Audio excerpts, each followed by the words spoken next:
Penyakit tuberkulosis atau TBC adalah masalah kesehatan terbesar di dunia setelah HIV. Berdasarkan dari data World Health Organization atau WHO, di Indonesia kasus TBC mencapai angka 1 juta kasus dan jumlah kematian akibat penyakit tuberkulosis diperkirakan mencapai 110.000 kasus per tahun. Lalu seperti apa detailnya? Bersama saya Feminisa, let's talk about it.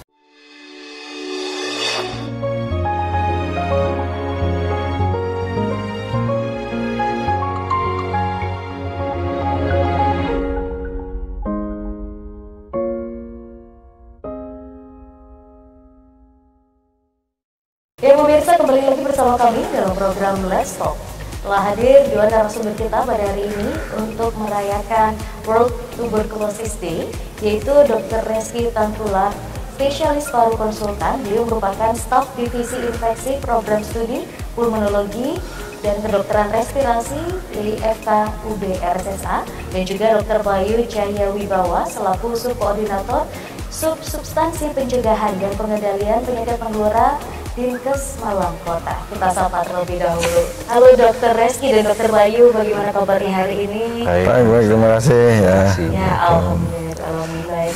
Dok, kita mau membicarakan yang spesial berkaitan dengan World TB Day, seperti itu. Nah, yang pertama saya ingin bertanya kepada Dr. Reski terlebih dahulu. Apa sih yang dimaksud dengan tuberkulosis dan mengapa ini penting untuk dirayakan? Ya, jadi terima kasih Mbak Nisa. Jadi TBC ya atau TB kalau bahasa Inggrisnya ya merupakan penyakit infeksi ya yang diakibatkan oleh Mycobacterium tuberculosis. Memang dia paling banyak ya, dan memang cara masuknya juga dari saluran napas ya, sehingga paling banyak kasusnya dari paru ya, TB paru. Tapi tidak menutup kemungkinan TB Mycobacterium tuberculosis ini juga dapat menyerang organ yang lain, namanya TB ekstra paru ya. Dan hampir di seluruh tubuh bisa terserang TB ini. Dan penyakit ini penting karena ya sejak dulu sudah ada, bahkan sebelum Masehi sudah ada, sampai sekarang pun masih ada, dan kita belum dapat mengeradikasi itu secara sempurna ya, seperti misalnya penyakit polio yang sudah tidak ada lagi di muka bumi, tetapi TB masih ada ya. Dan bahkan datanya juga yang TB sensitif obat maupun TB resisten obat itu ada kecenderungan meningkat ya. Entah itu peningkatannya karena penemuan kasusnya yang baik, atau memang jumlah kasusnya memang yang masih bertambah banyak ya. Itu yang menjadi tugas kita bersama dalam menghentikan penularan TB ini. Oke, baik, luar biasa. Ini menyambung dari statement terakhir terkait mungkin penyebarannya semakin banyak. Kalau di Kota Malang, terbaik ini seperti apa sih penyebarannya sendiri? Iya, terima kasih. Kalau saya tadi subkoordinator substansi pencegahan dan pengendalian. Jadi ya bukan pemberantasan. Jadi penyakit menular itu bisa dicegah dan dikendalikan. Kalau diberantas kayaknya ya sulit. Tapi dengan pencegah sama juga memberantas nanti jadinya gitu loh. Kalau memberantas itu susah. Kalau menurut data yang di Kota Malang, jadi saya harus baca aja ya. Kalau tahun 2020 itu kita menemukan yang positif TBC itu ada 1.633. Tahun 2021 itu ada 1.603. Tahun 2022 itu ada 2.435. Karena yang 2020 dan 2021 itu penemuan terduga TB-nya juga kurang karena waktu itu COVID. Jadi orang mau kita anamnesa aja, kita tanya-tanya tentang TBC aja sudah khawatir. Apalagi kalau kita mau periksa mesti kalau ada COVID ya TBC nanti.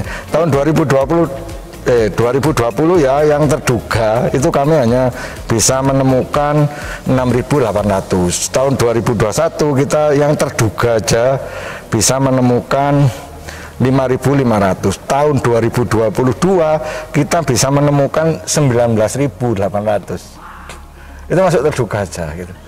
Kalau yang positif tadi sudah meningkat 2 kali ya, yang 2021 1.600, 2022 2.400. Jadi seperti itulah. Oke, maka angkanya luar biasa ya, cukup signifikan dan Iya. peningkatannya untuk setiap tahunnya. Baik. Nah, ini karena kami juga sedang memperingati World TBD seperti itu ya, dengan temanya di tahun ini Yes We Can End TB. Nah, ini rasanya pasti akan ada semangat yang ingin dibangun juga oleh para dokter dan juga pemerintah. Kalau dari Dokter Reski sendiri bagaimana nih setelah kita mendengar angkanya juga, kira-kira dengan tema tahun ini seperti apa sih harapannya? Ya, harapannya tentu ya kita dapat mengakhiri TB ini secara bersama ya. Kalau diartikan dalam tema yang nasional kan, kita dapat mengakhiri TB ini bersama ya, dengan target 2030 ya, kalau bisa kita memang sudah tidak ada TB lagi. Tapi itu tentu bukan PR yang mudah ya bagi kita bersama, baik kita dari tenaga kesehatan maupun sebenarnya yang lebih berpengaruh ya dari masyarakatnya sendiri ya. Tentu kerjasama di antara masyarakat untuk menuntaskan TB ini ya menjadi penting. Sebagai contoh, kalau misalnya nanti ditemukan kasus TB ya, itu harapannya dari keluarga juga mau bekerja sama untuk dilakukan investigasi kontak ya. Jadi siapa saja yang serumah itu yang mungkin tertular, itu yang harus dicari tahu ya. Kalau kita bisa mendapatkan calon-calon atau mungkin mereka yang risiko tinggi terpapar TB dan ternyata TB, nah itu kita jadi dapat melakukan pengobatan lebih dini ya, yang mana itu tentunya akan mengurangi masa penemuan kasus maupun kesakitan TB di masa mendatang ya, karena kan sudah diobati duluan. Harapannya tentu itu ya, jadi kerjasama antar sektoral ya, antar masyarakat dan juga tenaga kesehatan sehingga tercapai bebas TB itu. Oke, jadi bukan hanya PR para dokter seperti itu ya, keluarga juga memiliki peranan penting, begitu pula dengan masyarakat.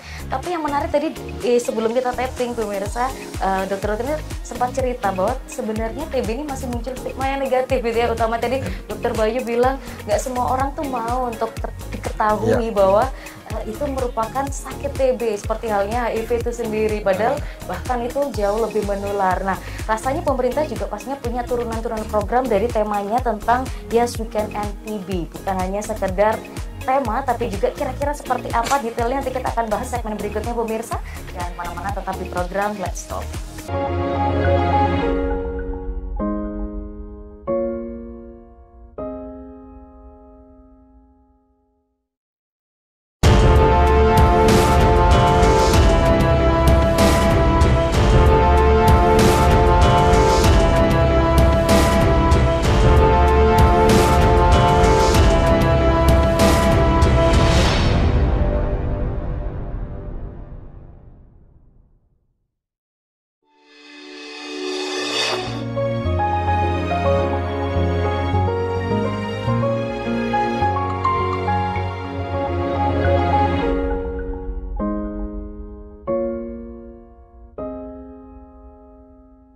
Ya pemirsa, kembali lagi bersama kami dalam program Let's Talk, masih berbincang dengan Dokter Reski dan juga Dokter Bayu untuk merayakan World TB Day. Dan pada segmen sebelumnya telah dijelaskan mengenai apa itu arti tuberkulosis dan juga tema yang spesial tentang Yes We Can End TB. Tadi Dokter Reski bilang bahwa bukan hanya kerjasama antara sektoral dan juga tenaga kesehatan, tapi dari lini terkecil seperti masyarakat dan keluarga pun harus turun tangan. Nah, kemudian dari sektor pemerintahan sendiri seperti Dinas Kesehatan Malang Kota, kira-kira turunan program apa nih dari tema besar ini yang akhirnya dilaksanakan untuk dilakukan masyarakat sendiri? Bagaimana Dokter Bayu? Terima kasih. Kita di program pencegahan dan pengendalian TBC kita punya 16 puskesmas, punya kader, puskesmas itu kewilayahan ya, sesuai dengan hari TB sedunia yang 2023 yang dipilih itu ayo akhiri TBC, Indonesia bisa. Subtemanya yang pertama itu wujudkan Indonesia sehat dengan TOS TB. TOS TB TOSS. Temukan, obati sampai sembuh. TBC bisa sembuh, ada obatnya, bisa sembuh ya. Cuma gampang menular seperti yang dijelaskan Dokter Rizky tadi. Kita punya kader, jadi kalau ada yang positif TBC, yang kontak erat ini, ya opo caranya, gimana caranya supaya mau untuk diperiksa. Ini investigasi kontaknya. Ya, yang melakukan ini itu kader, mengajak ini kader, nanti dikumpulkan dahaknya ke puskesmas diperiksa. Kalau positif ya sudah diobati. Kalau negatif di screening, kira-kira kena TB atau enggak. Kalau enggak, nanti ada yang temanya yang kedua, yaitu wujudkan keluarga sehat dengan terapi pencegahan TBC. Jadi ada terapi pencegahannya itu ada. Cuma harus dipastikan dulu tidak sakit TBC. Kalau sakit TBC ya diobati. Kalau enggak sakit baru dikasih pencegahan. Yang ketiga, wujudkan tenaga kesehatan berkualitas untuk TBC, untuk Indonesia bebas TBC. Itu yang ketiga. Yang keempat, wujudkan pekerja bebas TB untuk Indonesia produktif. Yang kelima, hilangkan stigma. Dukung pasien TBC dengan sepenuh hati. Ini memang di masyarakat masih stigmanya masih tinggi ya. Untuk TBC dianggap penyakit keturunan lah, dianggap penyakit kutukan kan gitu. Waduh. Keturunan ya, memang kalau satu keluarga yang ada yang positif ya, mbahnya positif, nanti anak cucunya yang satu rumah kontak erat ya positif. Itu yang mau kita jelaskan, kita investigasi, kita cegah sedini mungkin, kita temukan, kita obati. Sekarang ada program pencegahannya. Siap. Kita butuh bantuan masyarakat. Siap. Tidak hanya petugas kesehatan. Terima kasih Dokter Bayu penjelasannya. Oke, menyambung dari yang disampaikan Dokter Bayu tadi, Dokter Reski. Kalau ditanya siapa saja sih yang akhirnya bisa mendapatkan penyakit TB tadi sempat di spoiler gitu ya dengan Dokter Bayu terkait ya bisa jadi ini dari keluarganya saling menularkan dan sebagainya. Tapi kalau misalnya dilihat gejala awalnya itu gara-gara apa? Apakah hanya karena ketularan orang lain atau bagaimana sih, Dok? Ya, kalau siapa yang bisa terkena TB, semua orang bisa ya. Semua orang bisa dengan ada faktor risiko yang memperberat ya, faktor risiko yang kemungkinannya jauh lebih besar dibandingkan orang yang lain ya, yaitu mereka-mereka yang tinggal serumah ya. Tinggal serumah yang kontak erat ya. Kemudian ditambah lagi kalau memang ada komorbid ya, ada komorbid atau lanjut usia ya, atau mungkin anak di bawah 5 tahun yang daya tahan tubuhnya masih belum kompeten ya, atau belum kuat ya istilahnya. Mereka-mereka inilah yang rentan ya, rentan kalau di rumah tersebut ada anggota keluarga yang sakit TB ya, yang mana masih belum diobati, yang artinya kuman TB-nya masih aktif ya, itu dapat dengan mudah tertular ya. Bedanya TBC dengan penyakit infeksi yang lain yang akut ya, itu nggak langsung sakit kalau ketularan, dia butuh waktu inkubasi yang cukup lama. Sehingga hari ini tertular, mungkin sakitnya bisa 2 tahun lagi, 2 tahun lagi, yang itu tidak kelihatan. Ya, itulah tadi seperti dikatakan Dokter Bayu, pentingnya investigasi kontak, pentingnya diperiksa setelah dia memang tidak sakit, dia tidak diobati sebagai orang sakit, tetapi dia di screening apakah dia memang resiko tinggi ya untuk menjadi TB di kemudian hari, yang mana itu nanti berhak untuk mendapatkan terapi pencegahan. Jadi mereka-mereka itulah yang memang menjadi sasaran saat ini untuk mendapatkan terapi pencegahan, mereka yang berisiko tinggi. Tapi kalau sebagai masyarakat umum, Dok, misalnya pengen tahu gejala umum yang kira-kira muncul sebagai orang yang mungkin seharusnya punya penyakit TB itu apakah bisa kelihatan dan ketahuan, misalnya batuk-batuk atau bagaimana, Dok? Ya, secara umum memang gejalanya yang khas adalah batuk kronis ya, batuk kronis lebih dari 2 minggu ya. Ada penurunan berat badan, ada keringat malam, nafsu makan menurun ya, atau sudah makan dengan porsi yang cukup tapi berat badannya tambah turun ya. Tapi itu sekali lagi adalah gejala yang khas ya, yang artinya juga belum tentu selalu terjadi. Jadi ada juga pasien yang mungkin tidak batuk ya, tetapi hanya penurunan berat badan ya. Tapi setelah diperiksa ternyata fotonya memang tinggi. Setelah diperiksa ada. Jadi memang penting tadi ya investigasi kontak ya. Kalau dalam satu keluarga ada yang sakit TB, ya tidak ada salahnya untuk diperiksakan ya. Jangan memang ada, tetapi gejalanya masih belum muncul yang batuk kronis tadi ya. Masih mungkin ya. Yang mungkin kalau untuk masyarakat yang perlu diwaspadai ya gejala-gejala yang kelihatan aja ya. Jadi yang batuk tadi, batuk kronis ya.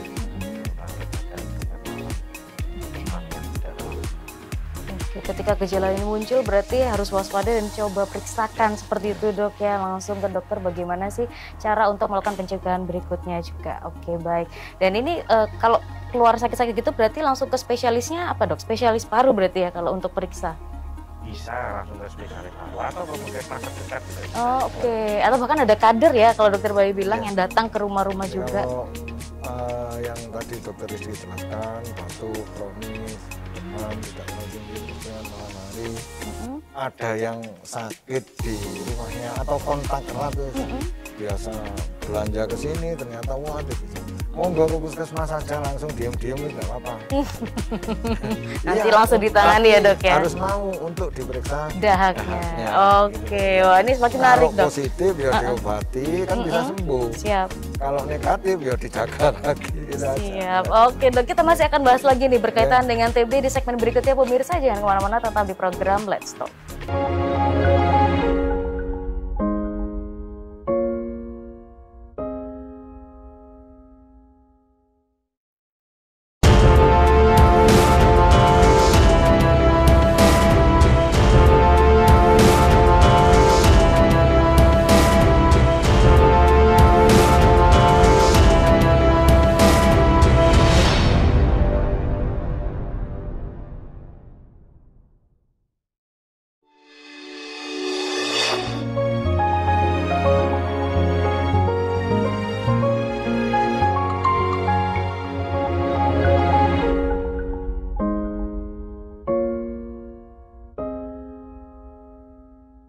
Ya pemirsa, kembali lagi bersama kami dalam program Let's Talk, masih berbincang dengan Dr. Reski dan juga Dr. Bayu untuk membicarakan berkaitan dengan tuberkulosis. Di segmen sebelumnya sempat dibahas nih, jika masyarakat merasakan beberapa gejala bisa langsung diperiksakan ke dokter ataupun puskesmas terdekat. Nah ini mungkin yang menjadi pertanyaan bagi masyarakat adalah kalau kita datang ke puskesmas terkait pembiayaannya ini apakah ditanggung pemerintah atau bagaimana nih? Langsung aja Dr. Bayu yang menjawab. Ya, terima kasih. Sekarang zamannya BPJS.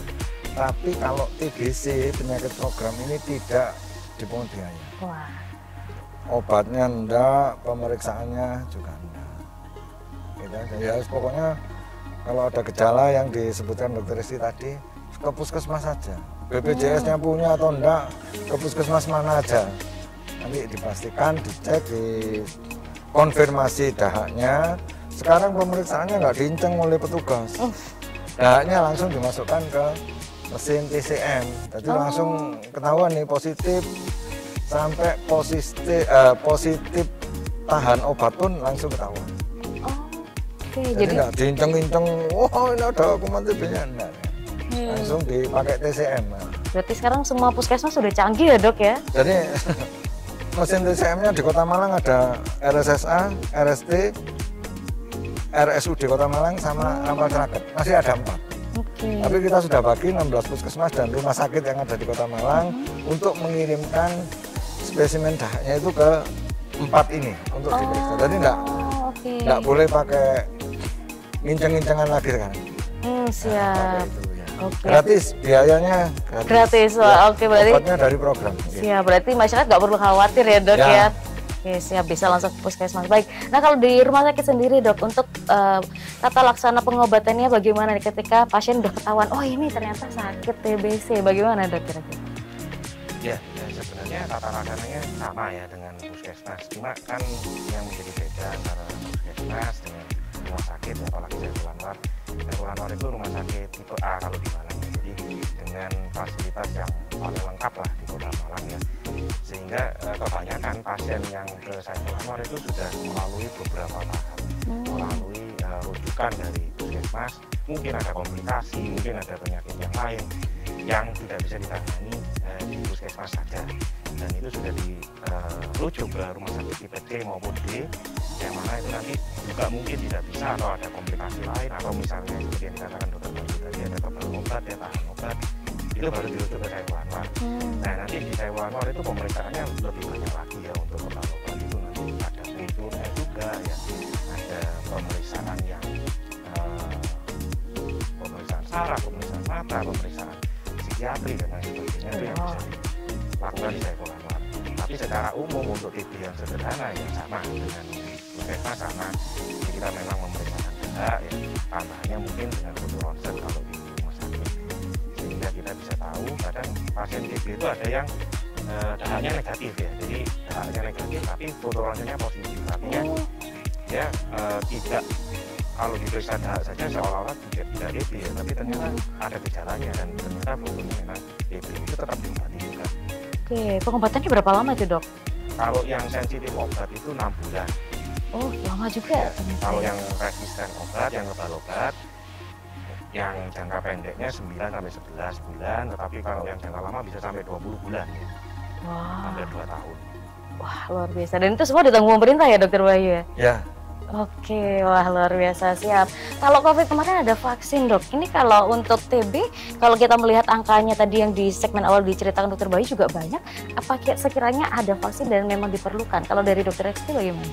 Ya, ada vaksin yang namanya BCG ya, kalau untuk TB ya kaitannya dengan TB. Tapi vaksin BCG itu diberikan pada saat bayi baru lahir dan itu gunanya bukan untuk pencegahan, jadi artinya tidak pasien yang disuntikan BCG dia pasti bebas TB seumur hidup, tidak seperti itu ya. Sama juga dengan COVID kan juga seperti itu, tetapi fungsinya adalah untuk mengurangi parahan. Ada beberapa kasus TB yang parah seperti misalnya TB saraf ya, TB meningitis TB, TB yang miliar, TB yang menyebar di seluruh paru. Nah, TB itu yang menjadi gawat secara klinis ya, dan pengobatannya lebih serius ya, walaupun regimennya tetap sama tetapi biasanya menimbulkan komplikasi lain yang lebih berat. Nah, TB inilah yang dicegah dengan pemberian BCG, tetapi tidak menutup kemungkinan pasien ini pasti tidak tertular ya, tidak, masih bisa tertular. Setidaknya ada ikhtiar ya untuk bisa menghalangi TB masuk ke dalam tubuh. Baik, ini mungkin pertanyaan terakhir nih kepada dokter Bayu berkaitan dengan apa nih pesan kepada masyarakat dalam rangka World TB Day ini untuk bisa mencegah atau bahkan mungkin mengobati TB itu sendiri. Mungkin pesannya saya menyambungkan dengan temanya HTBS saja ya.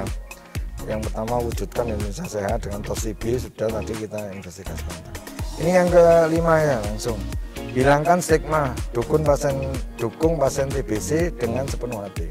Jadi orang sakit TBC, apalagi HIV ya, itu butuh dukungan psikososialnya. Kalau ini sudah di stigma, ini semakin semakin jelek lah kondisi tubuhnya gitu. Kita butuh ya, memang kita mencegah lah penularan TBC itu mudah ya, pakai masker. Kita perlu dukungan agar stigmanya. Siap, baik. Terima kasih dokter Bayu. Terakhir dokter Reski, pesan kepada masyarakat berkaitan dengan TB. Monggo. Ya, mungkin pesan saya ya, jadi TB itu penyakit yang bisa disembuhkan ya. Jadi jangan khawatir ya. Jadi kalau kena TB jangan menganggap itu kutukan atau penyakit yang nggak bisa sembuh ya. Segera berobat ya dengan gejala-gejala yang saya tadi sampaikan, seperti batuk yang kronis ya, yang tidak sembuh, kemudian penurunan berat badan, keringat malam ya. Segera periksa ya untuk diobati, dan nanti ketika sudah diketahui jangan khawatir, jangan ragu untuk memeriksakan juga anggota keluarga ya, khususnya yang yang lanjut usia dan juga yang anak-anak yang di bawah 5 tahun yang masih belum daya tahan tubuhnya belum kuat ya. Dan jangan khawatir ketika nanti diberikan obat pencegahan, itu tujuannya memang mencegah ya, jadi bukan mengobati, jadi memang bukan sakit. Jadi kalau anaknya diobati kok, anaknya sehat kok diobati, memang tujuannya untuk pencegahan. Kalau kita nggak mencegah yang sekarang, nanti salah satu anggota keluarganya, misalnya ibunya yang sakit itu sembuh, tapi anaknya nanti 5 tahun lagi sakit TB, itu nanti yang nggak bisa kita mencapai target TB kalau tidak dilakukan pencegahan. Mungkin itu ya. Baik. Terima kasih banyak Dr. Reski dan Dr. Bayu sudah sharing pada kesempatan kali ini, dan semoga masyarakat semakin teredukasi dan aware terhadap tuberkulosis. Baik pemirsa, tak terasa 30 menit sudah kita berbincang pada episode kali ini. Saya Khairunisa beserta seluruh kru yang bertugas pamit undur diri. Terima kasih atas kebersamaan Anda dan sampai jumpa.